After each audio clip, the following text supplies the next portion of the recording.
Hi friends, welcome to our channel. இன்றைக்கி நம்ம என்ன வீடியோ பார்க்க போகிறோம் அப்படின்னா, டெய்லர்ஸ் வந்து பண்ணக்கூடாத விஷயங்கள் தான் வந்து பார்க்க போகிறோம். நீங்கள் இதெல்லாம் வந்து ஃபாலோ பண்ணிங்க அப்படின்னா உங்களோட ஒர்க்குக்கு வந்து கண்டிப்பாக யூஸ்ஃபுல்லாகவே இருக்கும். வீடியோ ஃபுல்லாக பாருங்கள். உங்களுக்கு வந்து அதில் யூஸ்ஃபுல்லாக இருக்கிறத வந்து நீங்கள் வந்து உங்களோட ஒர்க்கில் வந்து ட்ரை பண்ணி பாருங்கள். ஃபஸ்ட்டு என்ன அப்படின்னா, நீங்கள் பண்ணக்கூடாத விஷயம் அப்படின்னா நார்மலான காமனான விஷயம், ப்ளவுஸை ஸ்டிச் பண்ணும்போது மிஸ்டேக்ஸ் வந்து பண்ணக்கூடாது.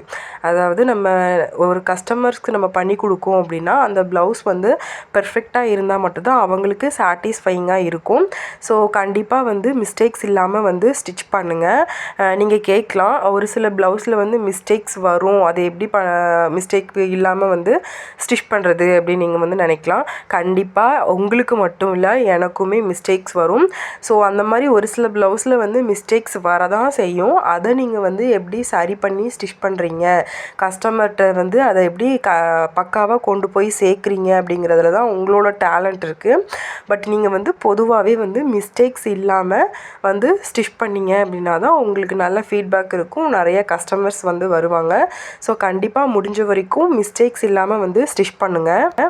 நெக்ஸ்ட் ஒன் என்ன அப்படின்னா டைம் தான். ஸோ உங்களுக்கு இருக்கிற டைமை வந்து நீங்கள் வேஸ்ட் பண்ணவே கூடாது. உங்களுக்கு எந்தெந்த டைம்லலாம் உங்களால் ஸ்டிச் பண்ண முடியுமோ அந்தந்த டைமில் நீங்கள் வந்து ஸ்டிச்சிங் பண்ணிகிட்டே இருங்க. இல்லை நம்ம அப்புறம் பார்த்துக்கலாம், இந்த வேலை இருக்குது, இதை முடிச்சுட்டு அப்புறமா ஸ்டிச் பண்ணலாம் அப்படின்னு நீங்கள் நினச்சிங்க அப்படின்னா உங்களோட ஒர்க்கு வந்து கண்டிப்பாக டிலே ஆகிக்கிட்டே தான் இருக்கும். உங்களால் கஸ்டமர்ஸ்க்கு அவங்கக்கிட்ட நம்ம இந்த நேரத்தில் கொடுக்கும் அப்படின்னு சொல்லியிருப்போம். ஸோ அந்த நேரத்துக்கு நம்மளால் கொடுக்க முடியாது. அதனால் கண்டிப்பாக நீங்கள் உங்களோட டைமை வந்து ஃபிக்ஸ் பண்ணி அந்த டைம் பீரியட் போட்டு நீங்கள் ஸ்டிச் பண்ணுறீங்க அப்படின்னா உங்களுக்கு கண்டிப்பாக வந்து ஸ்டிச்சிங் ஒர்க் வந்து நல்லாவே போகும். ஸோ கண்டிப்பாக நீங்கள் டைம் வந்து வேஸ்ட் பண்ணவே பண்ணாதீங்க. இதை ஃபாலோ பண்ணி பாருங்கள், உங்களோட ஒர்க்கு வந்து கண்டிப்பாக சக்ஸஸ்ஃபுல்லாகவே போகும். நெக்ஸ்ட் ஒன் என்ன அப்படின்னா தையல் கூலி தான்.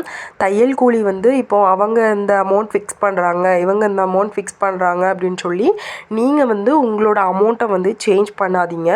உங்களுக்கு உங்களோட உழைப்புக்கு நீங்கள் என்ன அமௌண்ட் வாங்கணும் அப்படின்னு சொல்லி நீங்கள் ஃபிக்ஸ் பண்ணியிருப்பீங்க.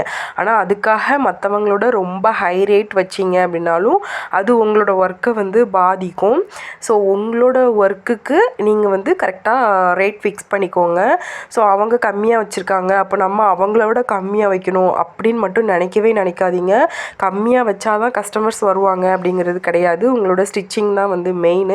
ஸோ உங்களோட தையல் கூலியை மற்றவங்களை பார்த்து வந்து ஃபிக்ஸ் பண்ணாதீங்க. உங்களோட ஒர்க்குக்கும் உங்களோட எஃபெக்ட்டுக்கும், அது இல்லாமல் உங்களுக்கு இப்போ ஒரு லைனிங் நீங்கள் எடுக்கிறீங்களா, இப்போது ஒரு ப்ராடக்ட் நம்ம வாங்கணும் அப்படின்னா நம்ம இப்போ கிராமத்துலேருந்து ஸ்டிச் பண்ணுறோம் அப்படின்னா நம்ம வெளியில் போய் தூரமாக போய் தான் வாங்கணும். அப்போ நம்மளுக்கு அதில் வந்து 1 day 2 days நம்ம அதுக்காக ஸ்பெண்ட் பண்ணணும். நம்மளுக்கு அதோட ஒர்க்கு வந்து நம்மளுக்கு பாதிக்கும்.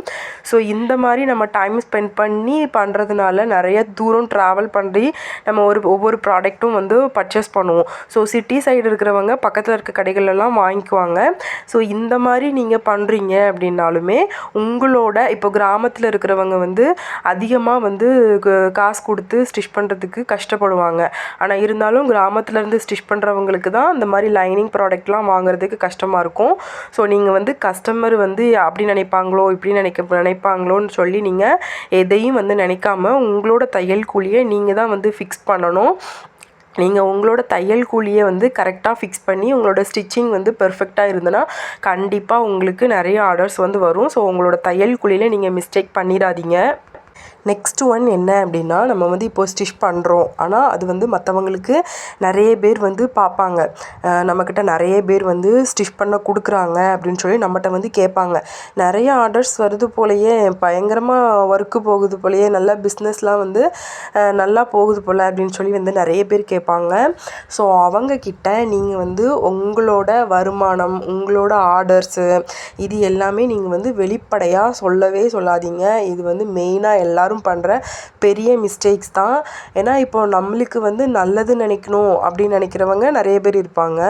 ஆனால் அதையும் தாண்டி ஒருத்தங்க வளர்கிறாங்க அப்படின்னா அதை பிடிக்காதவங்க தான் வந்து நிறைய பேர் இருப்பாங்க. ஸோ அவங்க எப்படி சொல்கிறது, பிடிக்காதுன்னு இல்லை, அவங்களுக்கு வந்து நம்ம இந்த மாதிரிலாம் பண்ணுறது வந்து அவங்களுக்கு ஒரு சின்னதாக ஒரு ஓரத்தில் ஏதாவது ஒன்று இருக்கும். ஸோ அந்த மாதிரி இது வந்து நிறைய பேர் வந்து ஃபீல் பண்ணியிருப்பீங்க. ஏன்னா இப்போ நம்மளுக்காக நினைக்கிறவங்க கிட்ட நம்ம வந்து சொல்லலாம், பண்ணிக்கலாம். இல்லை எனக்கு இத்தனை ஆர்டர் வருது, எனக்கு இவ்வளோ சேலரி வந்து நான் வந்து இவ்வளோவுக்கு வந்து ஸ்டிச் பண்ணி கொடுக்குறேன் அப்படின்னு சொல்லி நம்மளுக்கு நல்லது நினைக்கிறவங்க கிட்ட நம்ம வந்து ஷேர் பண்ணிக்கலாம். ஏன்னா அவங்க நம்மளோட சந்தோஷத்தை அவங்களும் நினச்சி சந்தோஷப்படுவாங்க. பட்டு அதெல்லாம் விட்டுட்டு நிறைய பேர் வந்து இருக்காங்க நம்மளோட வளர்ச்சியை பார்த்து பொறாமப்படுறவங்க. ஸோ பொறாமப்படுறவங்கன்னு இல்லை, நிறைய பேர் வந்து இருக்காங்க. ஸோ அந்த மாதிரி இருக்கிறவங்க பொதுவாகவே வெளியே இருக்கிற ஆட்கள்கிட்ட நீங்கள் வந்து உங்களோட ஆர்டர்ஸு உங்களோட ஒர்க்கை பற்றி நீங்கள் வந்து ஷேர் பண்ணாதீங்க. அவங்க என்ன கேள்வி கேட்டாலும் அதை வந்து அப்படியே வந்து அவாய்ட் பண்ணி அந்த மேலோட்டமாக வந்து சொல்லணும். உள்ளே இருக்கிறது இப்படி தான் அப்படி தான் நீங்கள் அப்படி சொன்னீங்க அப்படின்னா, ஓ இப்படிலாம் இருக்குதா, அப்போ நம்மளும் வந்து ட்ரை பண்ணி பார்க்கலாமே அப்படின்னு சொல்லி அவங்க நினைப்பாங்க. அது மட்டும் இல்லாமல் நிறையா வந்து இருக்கும், இது நம்மளோட வளர்ச்சியை கெடுக்கிறதுக்கு ஒரு சில விஷயங்கள் வந்து நிறைய பேர் பண்ணுவாங்க. எல்லாரையும் நான் வந்து சொல்லலை, ஒரு சில பேர் வந்து பண்ணுவாங்க. ஸோ அதனால் உங்களோட விஷயங்களை மற்றவங்க கிட்ட அதிகமாக ஷேர் பண்ணவே பண்ணாதீங்க. நெக்ஸ்ட் ஒன் என்ன அப்படின்னா, உங்களோட இந்த டெய்லரிங் பிஸ்னஸ், இந்த டெய்லரிங் ஒர்க்கை வந்து நீங்கள் நெக்ஸ்ட்டு ஸ்டெப்பு எடுத்துகிட்டு போகிறதுக்கு எந்த ஒரு விதத்திலையும் நீங்கள் வந்து பயப்படவே கூடாது. நம்ம எந்த ஒரு தப்பான விஷயமும் வந்து பண்ணலை. ஸோ உங்களோட நெக்ஸ்ட் லெவல் ஷாப்பு, அதுலேருந்து பொட்டிக் அந்த மாதிரி நீங்கள் போகிறீங்க அப்படின்னா கண்டிப்பாக எந்த ஒரு பயமும் இல்லாமல் யாரும் ஏதோ சொல்லுவாங்களோ அப்படின்னு சொல்லி நீங்கள் வந்து சேகாகாமல் கண்டிப்பாக எந்த ஒரு தடங்களும் இல்லாமல் நீங்கள் வந்து மேல் படியை நோக்கி தான் போய்கிட்டே இருக்கணும். ஸோ அந்த மாதிரி ஒரு பதட்டமும் எதுவும் இல்லாமல் தான் நீங்கள் இந்த ஒர்க்கை வந்து பண்ணீங்க அப்படின்னா உங்களுக்கு கண்டிப்பாக சக்ஸஸ்ஃபுல்லாகவே வந்து போகும் உங்களோட ஒர்க்கு. ஸோ உங்களுக்கு இந்த மாதிரி இன்னும் நிறைய டிப்ஸ் தெரிஞ்சுக்கணும்னு நினைக்கிறீங்கன்னா நம்மளோட சேனலை வந்து மறக்காமல் சப்ஸ்கிரைப் பண்ணிக்கோங்க. இந்த வீடியோ பிடிச்சிருந்துச்சுன்னா லைக் பண்ணுங்கள், மற்றவங்களுக்கும் ஷேர் பண்ணுங்கள். நெக்ஸ்ட் வீடியோவில் பார்க்கலாம். பாய்.